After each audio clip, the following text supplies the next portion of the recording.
कहाँ रहलू हो? अइलू ना? अरे कल सरस्वती पूजा है, जाए के बाद दूसरा गांव में पूजा करे। अपन गांव छोड़ के ते दूसरा गांव में पूजा करे काहे जइबे? लागत है तोरा खरी तेसवा लाइन दे के चालू कइले बा। शक करे तेरा हमरा प्यार पो। अरे तोरा पर शक बा हमरा। अरे चांदा के गदेम 5000 के जुबान ले ले बानी हम। केहू कह के हमरा 5000 चांदा दे के बा, लेकिन एगो तू बड़ा कि 1 रुपया दे खातिर हमरा के तू तैयार नहीं ख। हमरा के मत छुआ तू। रे हर साल चंदा ना दियला रे बुढ़वा, ते बीच में कहां उतर रे? ज्यादा चिल्लाबे तो हेजी दाब दे।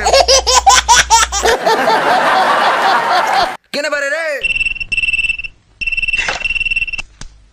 कौन हरे?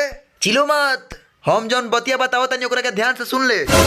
ते बोले रही चंदा दे प्रसाद बनवाए खातिर, और ते कुत्ता साला 1 रुपया ना देले। ए प्रसादिया कटवा लो, काल पैसा दे दे। अच्छा आज सरस्वती पूजा बा, काल ते पैसा देबे।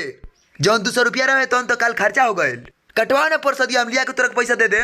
जो रे सरते गला यहाँ एगो फूटी करी हला ने कहते प्रसादी कटवाए कहता रे सरस्वती में तो विचार करी हन। चांदा 10 सरस्वती पूजा के। ए तो उसे का चांदा नहीं कैमरा लगे। नो नो नो नो साला इस सुबेरे से दिमाग जरा के रख ले बा हमार। का रे ते चांदा ना देबे?